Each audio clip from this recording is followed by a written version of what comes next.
All right, today we're going to journey into one of the most powerful and honestly, one of the most debated novellas ever written, Joseph Conrad's Heart of Darkness. And let me tell you, this is so much more than just some classic you read in school. It's an unflinching look at the brutal history of colonialism. It's a deep, deep dive into the human psyche, and believe it or not, it's at the center of a controversy that is still raging today. So yeah, let's get into it. So our journey kicks off with this really unsettling quote from the story's narrator, a guy named Marlow. Now, you hear that and you're probably thinking, okay, he's talking about the African jungle, right? The heart of darkness? Well, he's not at all. He's actually on a boat looking right at London, and he's talking about the River Thames back when the Romans were conquering it. And that single startling comparison, that's our key. That's the entry point to understanding this whole complex story. All right, a tale of two rivers. Let's really dig into this because this is the core idea. Right from the get-go, Conrad is setting up this radical parallel. He's connecting the supposedly civilized world of Europe with the so-called savage events happening in Africa. He's basically saying, hey, if you want to understand what's happening in the Congo now, you need to look at London's own history of being conquered. It's a bold move. And this comparison, it just shatters all our comfortable assumptions, you know? What Conrad is suggesting here is that this capacity for brutality, for exploitation, it isn't unique to one place or one group of people. Nope, it's a universal human thing. The exact same darkness the Romans brought to Britain, well, that's the darkness Europeans are now bringing to the Congo. And that just completely challenges this whole idea of a civilized us versus a savage them. But wait, Conrad makes it even more complex with how the story is structured. See, we're not getting a direct account of what happened in the Congo. Not even close. It's a story within a story. We're on a boat in London, listening to some unnamed sailor, who is listening to Marlow tell a story about something that happened years ago. You see all those layers? It creates all this distance. So the whole thing feels less like a factual report and way more like a traumatic memory that's being filtered and honestly struggled with. Okay, so to really, truly grasp the fiction that Conrad wrote, we have to face the terrifying historical reality that inspired it, because the events in this story, they're only a slightly fictionalized version of what was actually happening in the Congo at that time. This is grounded in some very real, very dark history. And this is absolutely crucial to understand. The Congo Free State, it wasn't a normal colony, not at all. It was the personal, private property of one man, King Leopold II of Belgium. Think about that. He ran it like his own private business, and it had one single goal: make as much money as possible, mostly from ivory and rubber. And what does that mean? It means no accountability, no oversight, just a relentless, brutal pursuit of profit.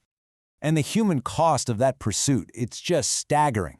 Historians estimate that somewhere between 8 and 10 million Congolese people died during Leopold's 22-year rule.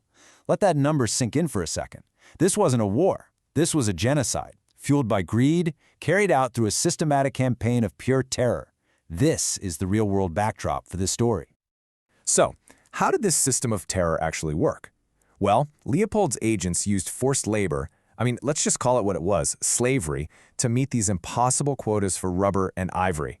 And if a village failed to meet its quota, the punishment was swift and it was horrific. The infamous practice of amputating hands became a symbol of the regime's sheer brutality. And you have to understand, these weren't just random acts of cruelty by rogue agents. This was mandated corporate policy. Okay, and this timeline really puts it all into perspective. In 1885, Leopold sets up the Congo Free State. By 1890, the atrocities are getting worse and worse. And guess who's there in 1890?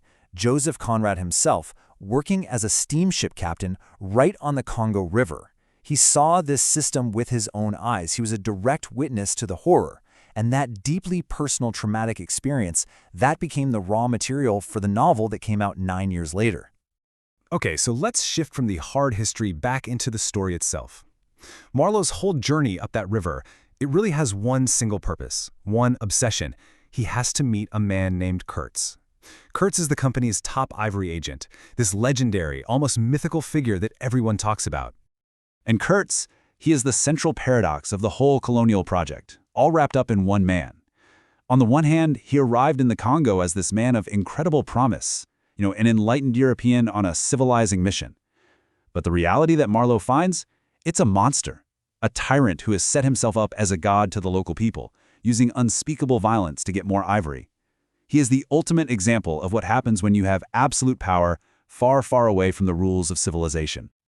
You know, one of the most powerful ways to really get what's happening to Kurtz is to look at it through a psychoanalytic lens. It's actually pretty simple. Think of Kurtz as the id. That's just pure, primal, unchecked desire for greed and power. Then you have Marlow. He's the ego, the conscious self, who sees all this horror and is desperately trying to make sense of it. But what's missing? The superego. You know, society's rules, its laws, its moral compass.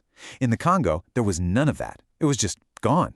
And that allowed Kurtz's darkest impulses to just run wild. But here's the thing, the journey doesn't actually end in the Congo. The real psychological climax of this whole story happens when Marlow gets back to Europe carrying the awful truth of what he saw.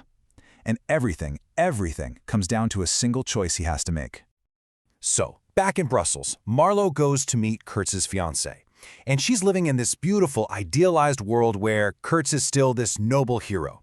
She asks Marlow what were his last words. And Marlow, a guy who says he hates lies more than anything, he tells a huge one. He tells her Kurtz's last word was her name. He completely hides the terrible, terrible truth. So why the lie?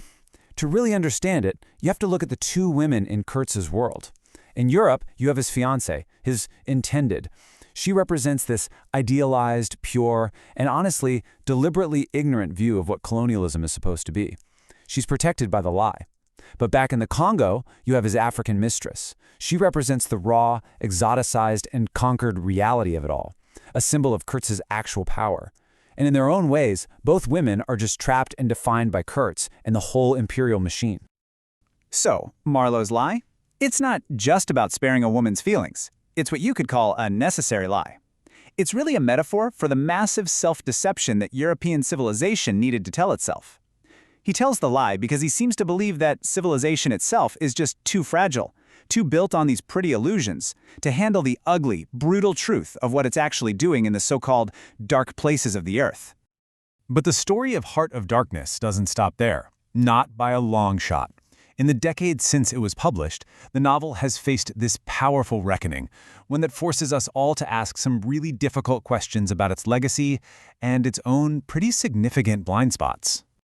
And the most powerful critique, without a doubt, came from the brilliant Nigerian novelist Chinua Achebe.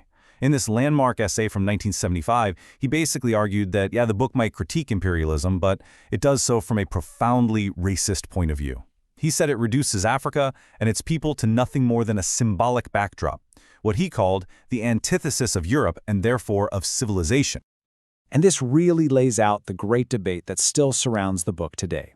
On one side, you have the post-colonial critique, pioneered by Achebe.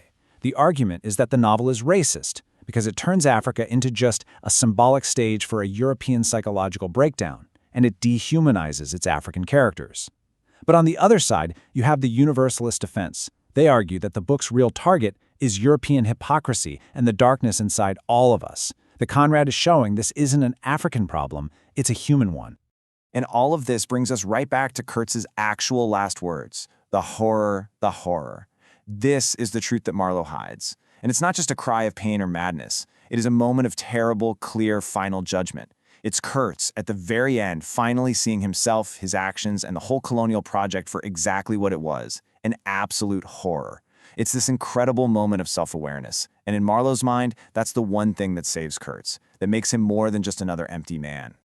So where does that leave us? Well, it leaves us with a really tough central question.